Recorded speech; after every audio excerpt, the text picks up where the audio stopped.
오늘 본문의 이 시편 42편은 뭐 노래로도 많이 불려지는, 우리가 아까 목마른 사슴 뭐 그런 곡도 있지만은 그 밖에도 다른 비슷한 이 시편 42편을 이제 중심으로 한 그런 노래들이 있습니다. 다 초점이 어디에 맞춰져 있냐면 바로 그 1절에 있는 사슴이 목마르다, 그 목마른 사슴이 물을 찾는다, 그 갈급함, 이제 거기에 초점이 맞춰져 있죠. 역시 마찬가지입니다. 개인적인 탄원의 시이기 때문에 지금 내가 만나고 당하고 어려운 이 상황 속에서 내가 얼마나 간절하게 주님을 찾고 있는가, 이제 뭐 여러분의 지금 현재 상황들이 뭔가에 좀 집중해서 기도를 해야 된다, 아니면 어떤 어려움에 지금 딱 이제 마주대야 하는 그런 상황이 되었다 하시는 분들은 정말 이 42편의 이 말씀이 남의 얘기 같지가 않고 내 얘기 같으실 수도 있겠다 하는 생각을 이제 해봅니다.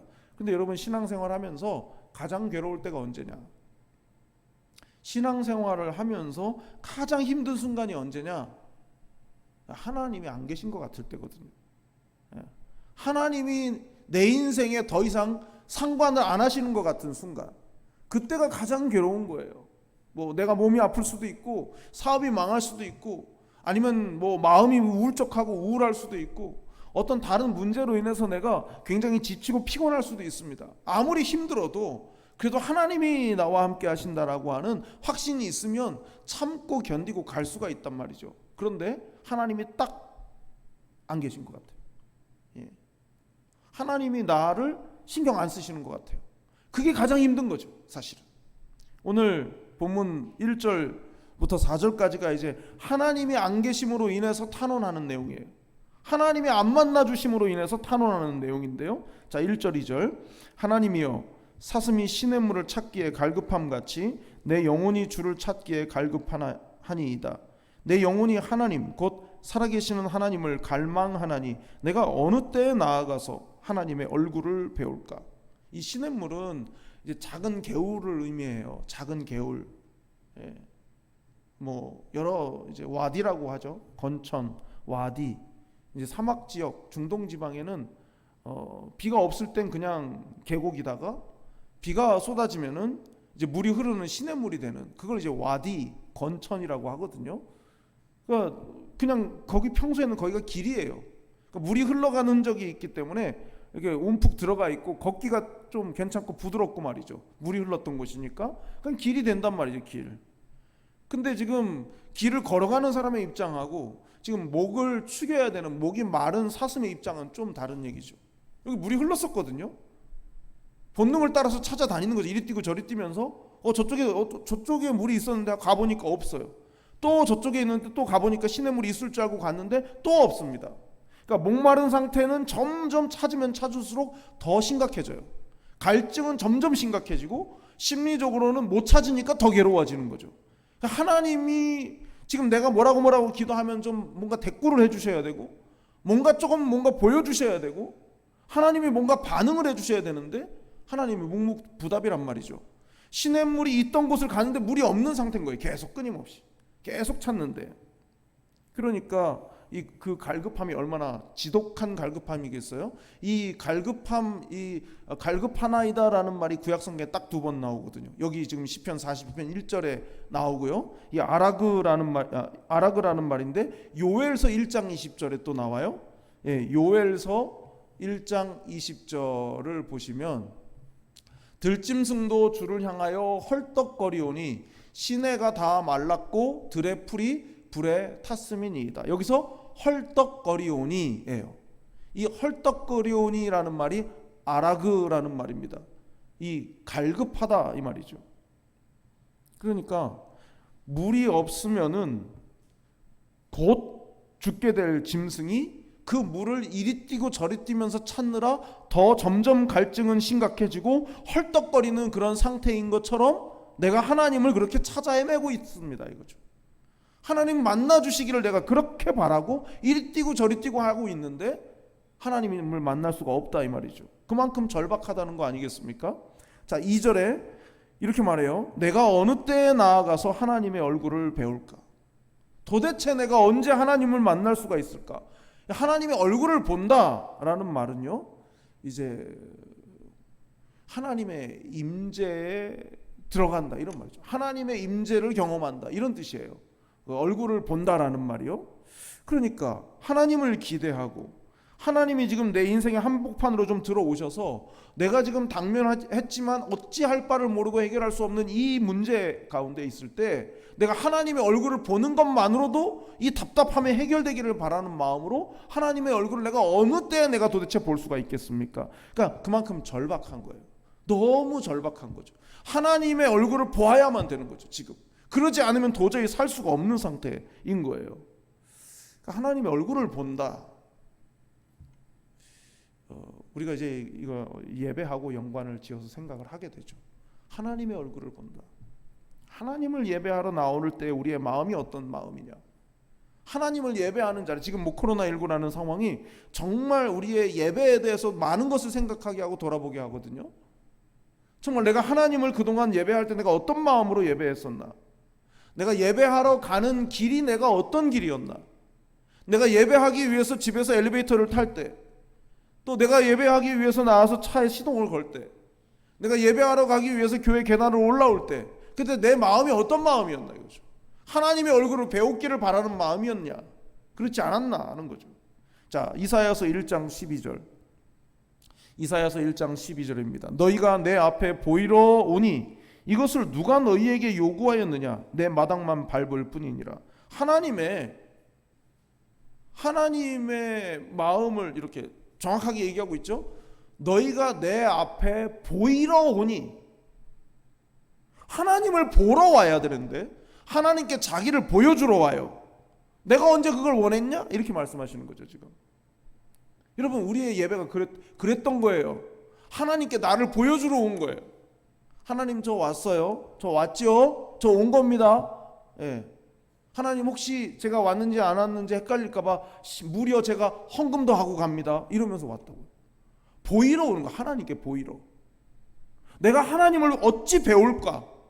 내가 어떻게 하나님을 만날까? 이런 마음으로 나오는 게 아니라 그냥 내가 가서 거기 앉아 있어야 되는 사람이니까, 나는 거기를 가야 되는 사람이니까, 내가 어느 쯤에 내가 앉아 있어야 되니까 그런 마음으로 왔다면, 지금 이 이사야서 1장 12절에서 말하는 것처럼 이것을 누가 너희에게 요구하였느냐? 이것을 누가 너희에게 요구했냐? 얼굴 보이러 오라고 누가 말했냐? 지금 이렇게 말씀하시는 거잖아요. 그러니까 여러분, 그만큼 우리의 예배에 대해서 잘 생각해 봐야 됩니다. 자꾸 다른 걸 자꾸 얘기하지 마세요. 뭐 예배 분위기가 어떻다, 예배 의자가 어떻다, 뭐 설교가 어떻다, 뭐 예배하는데 누가 뭐 어떻게 한다, 이런 거는 여러분 다 하나님 보실 때는 다 쓸데없는 소리예요. 내가 하나님께 나를 보이러 가는 건지, 아니면 내가 정말 하나님을 보러 가는 건지, 일주일 내내 세상 속에서 치열하게 살면서 사모하는 마음이 생겨서 내가 여기서 이렇게 이리 치이고 저리 치이고, 내가 이 걱정에 저 걱정에 노심초사하고 때로는 잠 못 이루는 밤을 보내고, 내가 그렇게 한 주간을 살지만 내가 주일날 하나님 앞에 가서 내가 하나님 은혜를 내가 사모하면서 하나님의 얼굴을 내가 꼭 배워야 된다, 내 그렇지 않으면 다음 주 내가 못 산다, 이런 마음으로 오질 않는다는 거죠. 내가 가서 뭘 해야 되니까, 내가 가서 뭘 청소를 해야 되니까, 내가 가서 뭘 나눠줘야 되니까, 내가 가서 누구를 챙겨야 되니까, 이런 거에 너무 마음이 거기에 너무 집중이 돼 있어요. 그래서 가끔 좀 쉬어야 돼요. 자꾸 교회 와서 뭐 일을 하려고 하지 말고 하나님을 예배하려고 해야 된단 말이죠. 하나님의 얼굴을 배울까? 도대체 내가 언제? 그러니까 지금 1절 2절의 내용은 시인이 고달픈 삶 속에서 하나님은 아무 대답을 안 해주고 계시고 문제는 해결이 안 되고 있고, 그 고달픔 속에서 이제 하나님의 얼굴을 뵙기를 간절히 사모하는 마음으로 지금 노래하고 있는 거죠. 자, 3절을 보면요, 사람들이 종일 내게 하는 말이 네 하나님이 어디 있느냐 하오니 내 눈물이 주야로 내 음식이 되었도다. 예, 사람들의 조롱이에요. 사람들의 조롱.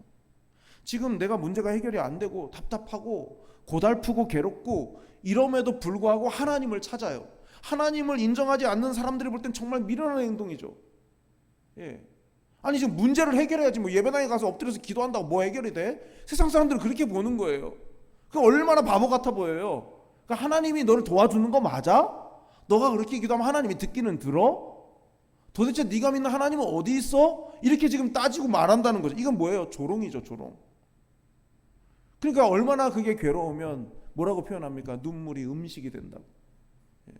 눈물이 음식이 된다고. 이거 회화적인 거 아니에요? 눈물이 주룩주룩 흘러 입가로 눈물이 타고 들어가는 거죠. 눈물을 먹으면서 지내고 있는 거예요. 무슨 밥맛이 있겠습니까? 근데 그건 거죠. 그런데 여러분, 이 말씀이, 이 시편 42편의 말씀이 정말 하나님이 부재하신 것 같아서 겪는 이 고달픔을 노래하고 있으면서 동시에 예배를 얘기해요. 자, 4절을 보세요. 내가 전에 성의를 지키는 무리와 동행하여 기쁨과 감사의 소리를 내며 그들을 어디요? 하나님의 집으로 인도하였더니. 과거 회상이죠. 과거 회상.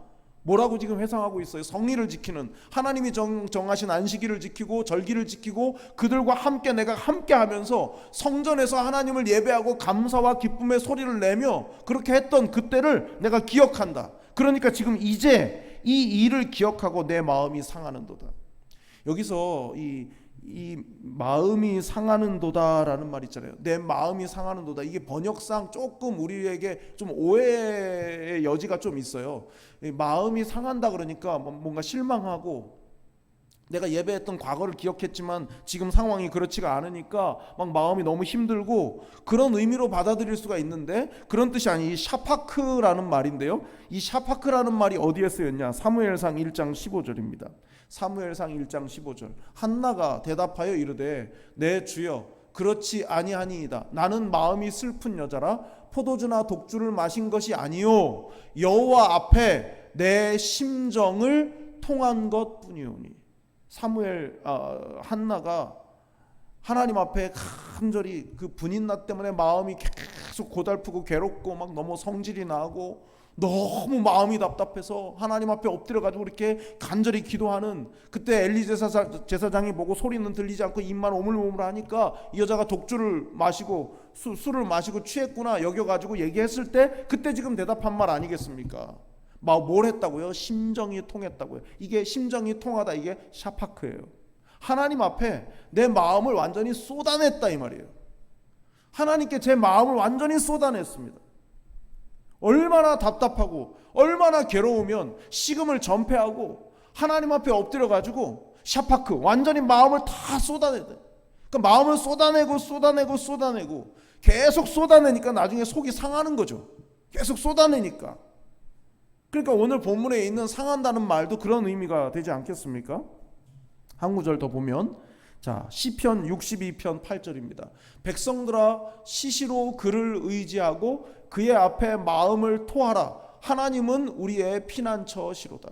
마음을 토하라. 이 토하라, 이게 샤파크예요. 또 그러니까 지금 뭡니까? 시시로 그랬으니까 모든 순간순간마다 하나님을 의지하면서 하나님 앞에서 우리의 마음을 통하는 거, 심정을 통하는 것, 마음이 상할 정도로 마음을 쏟아 부어놓는 것, 그거 하라는 거죠. 그게 하나님 의지하는 거란 말이에요. 자, 그런 차원에서 오늘 본문의 내용을 보면 지금 이 시편 기자가 기억하고 있는 게 뭐예요? 하나님을 온전히 기쁨으로 즐거움으로 떠들썩하게 하나님을 예배했던 그 때를 기억하면서 내 마음을 하나님 앞에 다 토한다 이거죠. 그러니까 버티는 거예요. 그걸로 버티는 거예요.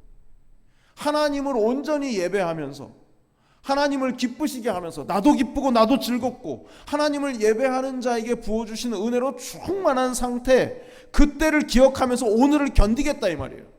저는 이 말씀을 이렇게 보면서 지금 우리가 이 코로나 상황으로 온라인으로 예배하고, 정말 그 옛날 3년 전 막 이런 2년 전 3년 전 이럴 때 막 사람들이 그 체육관 같은 데 다 모여 있고 또 예배실에 다 모여 있고 마스크 안 쓴 상태로 막 찬양하고 있고 이런 사진을 보면 이 흘러간 옛날 그거 같은 느낌이 들어요 지금. 근데 여러분, 지금 우리가 예배를 드리지 못한다기보다 예배를 예전처럼 드리지 못하는 것에 대한 답답함이 있잖아요. 근데 이 답답함을 뭐로 견뎌야 되겠습니까? 지금 그 생생했던 그 예배로 돌아가고자 하는 열정과 그때의 그 기억으로 지금을 버티는 거예요. 여러분, 죄송한 얘기지만 그때나 지금이나 대충 예배드리는 사람들은 별 느낌이 없을 겁니다. 예. 그때 예배당 뭐 일주일에 한 번 겨우 가가지고 뭐 반 졸다가 오고 그냥 뭐 딴 생각하다 오고 그랬던 분은 지금도 텔레비전 모니터 앞에나 뭐 스마트폰 앞에서 할 때 별 뭐 없을 거예요. 예. 근데 하나님께 예배하는 걸 정말 중요하게 여기면서 그 시절에 예배를 드렸던 사람은 지금 복잡한 마음 가운데에서도 소망함이 있는 거예요. 예배를 회복해야 되겠다라고 하는 소망함이 있는 거죠. 다시 예배를 드려야 된다. 똑바로 드려야 된다. 참 이런 때가 이제 두 번 다시 없었으면 하는 마음이 너무 커요. 뭐 이렇게 한다고 했다가 저렇게 한다고 했다가 몇 단계라 했다가 뭐 오라고 그랬다가 오지 말라고 그랬다가 올 사람은 뭐 신청하라고 그랬다가 뭐 이거 얼마나 복잡하고 불편합니까? 근데 저는 드는 생각이 있어요. 복잡하든 어떠든 예배하겠다는 의지를 하나님께 보이라는 거죠. 아무리 복잡하고 뭐 어쩌고 귀찮고 무슨 뭔 문자를 보내래 또 어디다 또 뭐 글을 남기래. 엄청 귀찮아요. 뭐 이렇게까지 해야 되나? 근데 여러분 이런 귀찮음도 귀찮아서 예배를 안 드릴 정도면 그냥 끝난 거죠. 뭐. 지금 1년 반 넘는 동안이 코로나의 핑계 속에서 그냥 이렇게 돼버린 거예요. 예. 여러분 만약에 여러분이 연안부두 근처에 사는데 예배당이 배 타고 연안부두에서 배 타고 10분 정도 떨어져 있는 저 섬에만 예배당 갈 수가 있어요. 그럼 가시겠습니까, 여러분? 가시겠습니까, 안 가시겠습니까? 생각하잖아요. 무조건 가야죠. 무조건 가야 되는 거 아닙니까? 저는 지금도 생각이 나요. 제가 군 생활할 때 GOP 근무를 하는데 그 철책 바로 뒤쪽에 숙소가 이제 막사가 있고 거기서 생활하면서 밤에 철책을 지키는 거거든요. 그러니까 예배당을 가려면 저 전망대 뒤쪽에 있는 그 사단에서 만들어 놓은 그 예배당밖에 없어요. 거기를 가려면 요즘같이 30도가 넘는 때에도 철모를 쓰고 총을 메고 3명이 한조가 돼가지고 그게 올라가야 되고 고지를. 근데 예배가 밤새 근무하기 때문에 주일날 예배가 오후 2시에 있거든요. 그럼 다 이거 하고서 총 메고 철모 쓰고 고지에 있는 예배당까지 올라가면요 이게 다 젖어요. 땀에. 매 주일을 그렇게 하는 거예요. 첫 주에 완전 제가 허걱했잖아요. 막 쓰러질 것 같은 거예요. 올라가다가. 근데 한 번도 그래 본 적이 없잖아요. 예배당 가는 거에 대해서. 그냥 주일날 아침에 부모님 따라서 그냥 가기 귀찮고 싫은데도 그냥 신발 신고 문 앞에 나서면 조금 걸어가다 보면 그냥 예배당이 있었잖아요. 근데 그렇게 다녀보니까 예배가 뭔지에 대해서 생각하게 되는 거예요. 지금 이 상황에서 말들은 쉽게 해요. 말들은 모여야 되는데 어쩐다. 모여야 되는데 못 모여서 어떻다. 말들은 다 쉽게 해요. 근데 예배에 대해서 열정을 기울이느냐, 어떻게든 예배를 드리려고 노력을 하느냐라고 볼 때는 그렇지는 않은 것 같아요. 말처럼들은 안 하는 것 같아요. 예. 그래서 제가 말씀을 준비하면서 그런 생각이 들었습니다. 하나님을 보고 싶은데, 하나님을 예배하고 싶은데 그게 안 돼서 답답한 건지, 아니면 예배당에 가면 만나는 그 얼굴들을 못 봐서 답답한 건지. 여러분 이건 정말 중요한 문제인 거예요. 하나님 앞에 마음을 쏟지 못하는 것, 하나님 앞에 내 마음을 완전히 쏟아내지 못하는 것, 이것이 사실은 가장 큰 문제 아니겠습니까? 그래서 오늘 첫 번째로 기도할 기도 제목은 하나님 앞에 마음을 쏟아붓는 예배의 힘으로 고난을 이겨내게 해주십시오. 하나님 앞에 마음을 쏟아붓는 그 예배의 기억이 일주일을 버티는 힘이 되게 해주시고 평생을 버티는 힘이 되게 해달라고 그렇게 기도하시기를 바랍니다. 두 번째는 이제 절규예요. 6절부터 10절은 하나님의 부재 때문에 하나님이 안 만나지니까 고통스러운 것을 진술하는데요. 6절에 보면은 요단 땅이란 말이 나오고 헤르몬이라는 말이 나오고 미살산이란 말이 나와요. 요단 땅은 예루살렘에서 제일 북쪽에 먼 곳이에요. 헤르몬은 제일 먼데요. 제일 북쪽 끝이에요. 그러니까 성전에서 저 멀리 북쪽인 거죠. 미살산 마찬가지겠죠. 거기서 주님을 기억하겠다 이거죠. 그 멀리서도 하나님을 예배하는 걸 난 기억합니다 이 말이죠. 자 7절에 주의 폭포 소리에 깊은 바다가 서로 부르며 주의 모든 파도와 물결이 나를 휩쓸었나이다. 지금 내가 만나고 있는 상황이에요. 여기 다 물의 이미지잖아요. 폭포, 바다, 파도, 물결. 이거 다 물이거든요. 이 물이 어떤 거냐? 물은요, 생명을 의미하기도 하지만 동시에 어떻게 거스를 수 없는 강력한 파괴의 힘을 말하기도 해요. 이 물이라는 것이. 적은 양의 물은 내 목을 축이고 내 생명을 유지하게 만들지만, 감당할 수 없는 큰 물은 나를 삼켜버리는데, 지금 여기서 말하는 물은 어떤 물이겠습니까? 두 번째 물이죠. 지금 내 이 삶을 완전히 휘감아가지고 내 의지나 내 힘으로는 어떻게 방향을 결정하고 할 수 없을 정도로 완전히 휩쓸어가는 이제 그런 상황, 도저히 감당할 수 없는 혼돈의 상황을 이야기하고 있는 거죠. 자, 신명기 32장 39절입니다. 하나님은 어떤 분이신가? 이제는 나 곧 내가 그인 줄 알라. 나 외에는 신이 없도다. 나는 죽이기도 하며 살리기도 하며 상하게도 하며 낫게도 하나니 내 손에서 능히 빼앗을 자가 없도다. 이 강력한 물처럼 말이죠. 그 다음에 사무엘상 2장 6절, 여호와는 죽이기도 하시고 살리기도 하시며 스올에 내리게도 하시고 거기에서 올리기도 하시는도다. 하나님은 어떤 분이신가? 죽이기도 하시는 하나님, 생명을 주시기도 하시는 하나님, 그 하나님께 8절에서 기도한다 이렇게 말해요.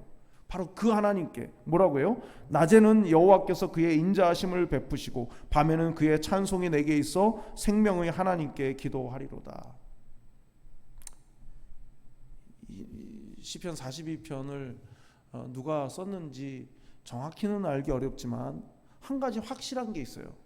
이 사람은 너무 고통스럽고 하나님의 임재가 느껴지지 않을 정도로 하나님이 부재하신 것처럼 그 답답함의 상황이 너무 괴로울 가운데 있었지만은, 그러나 뭘 알았다는 거죠? 하나님의 성품을 안 사람이었다는 거예요. 하나님이 어떤 분이신 줄을 아는 사람이었다는 거예요. 그래서 버티는 거예요.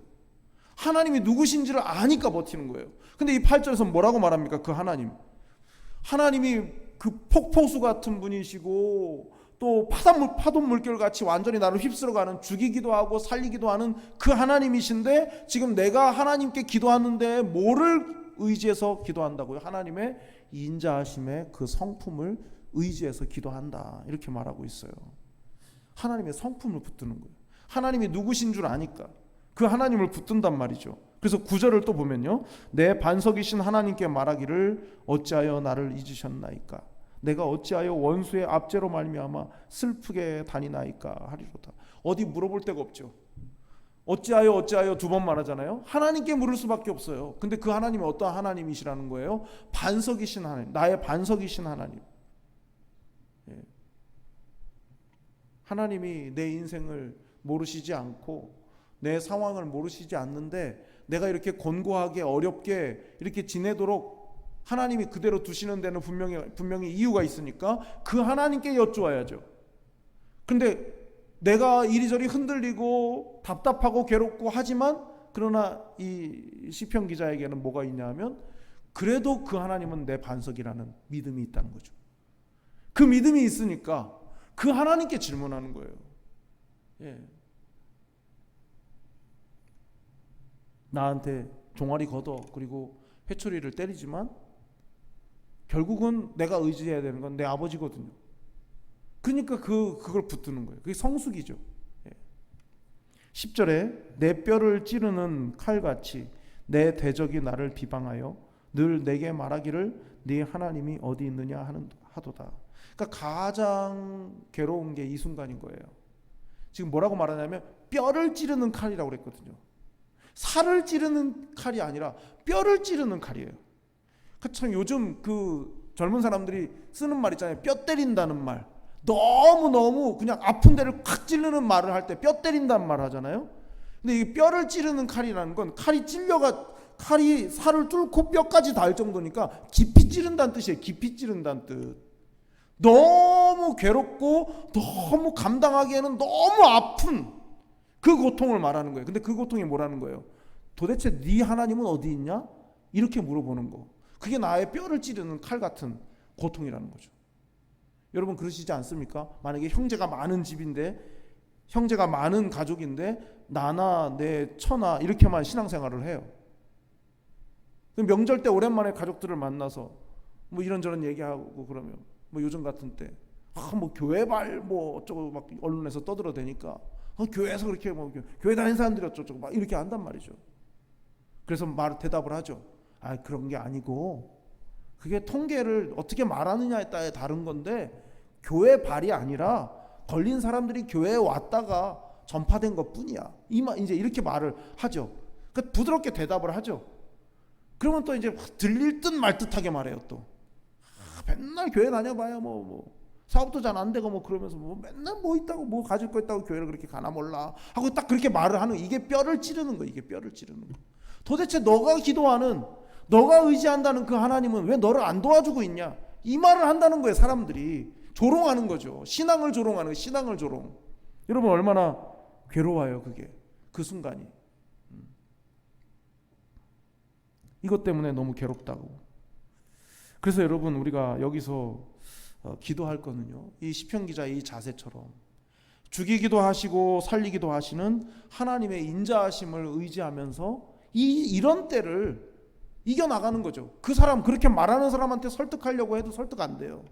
논쟁과 싸움밖에 안 되거든요. 그러니까 내가 기도하면서 인자하신 하나님을 붙들고 그러면서 이겨나가는 것밖에는 방법이 없습니다. 마지막 세 번째는 5절과 11절인데 공통적인 두 절이 비슷해요.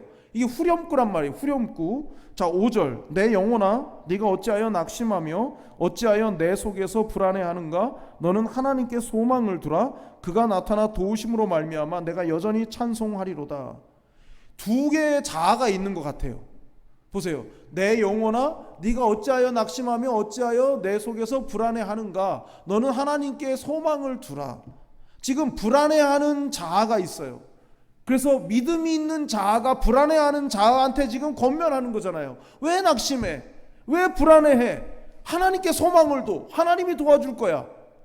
여러분 우리 마음이 꼭 그렇지 않습니까? 너무 정말 시편은요, 정말 이 시편은 묵상을 하면 묵상할수록 너무 마음속에 뜨거움이 생겨요. 왜냐하면 너무 인간을 너무나 정확하게 진단하고 있거든요. 우리 마음이 그렇잖아요. 막 믿음이 있어요. 막 믿음이. 근데 또 한편으로 생각해보면 너무 또 믿음이 또 없기도 해요. 우리 자신이. 어떤 날은 믿음이 막 엄청 좋은 것 같은데 어떤 날은 아무것도 아닌 거에 마음이 막 한참 다운이 돼요. 그럴 때 믿음이 있는 자아가 믿음 없는 자아한테 말하는 거죠. 그런데 11절을 보면요, 내 영혼아 네가 어찌하여 낙심하며 어찌하여 내 속에서 불안해하는가? 너는 하나님께 소망을 두라. 그 다음, 나는 그가 나타나 도우심으로 말미암아 내 하나님을 여전히 찬송하리로다. 예. 나타나 도와주시는 그 하나님 때문에 나는 전과 같이 똑같이 나는 찬송한다. 이렇게 말하고 있어요. 여러분 우리 인생이 피곤합니다. 예. 해결 안 되는 문제 때문에 답답하고 억울하기도 하고 속도 상하고 막 마음도 아프고 막 그렇습니다. 근데 여러분 그걸 누가 알겠습니까? 그걸 누구에게 말해주면 그 사람이 얼마나 내 마음같이 알아듣겠습니까? 그럴 사람 없어요. 배우자도 안 되고 자식도 그건 안 됩니다. 누구도 내 마음에 이 괴로움과 이 고통, 폭포수 같은, 그리고 큰 파도 물결 같은, 그래서 나를 완전히 휩싸버리는 그런 고통을 내가 아무리 설명을 해도 내 마음과 똑같은 마음으로 들을 수 있는 사람은 이 세상에 존재하지 않아요.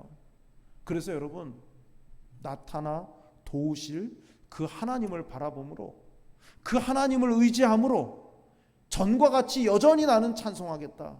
그 믿음으로 어려움의 때, 고난의 때를 지나가시기를 바랍니다. 마지막 세 번째 기도 제목은 낙심과 불안을 떨쳐버리고 하나님의 도우심으로 일어서게 하소서. 오늘 이제 함께 기도할 때 세 가지의 기도 제목으로 기도하도록 하겠습니다. 이 시간 기도할 때 첫 번째는 하나님 앞에 마음을 쏟아붓는 예배의 힘으로 고난을 이겨갈 수 있도록, 우리 자신의 예배가 회복될 수 있도록 예배 가운데 우리의 마음을 쏟는 은혜를 회복시켜 주시도록, 그리고 죽이기도 살리기도 하시는 하나님의 인자하심을 의지해서 기도하는 우리 자신이 될 수 있도록 낙심과 불안을 떨쳐버리고 하나님의 도우심을 믿고 여전히 찬송하는 우리 자신들이 될 수 있도록 이 시간 간절한 마음으로 기도하겠습니다.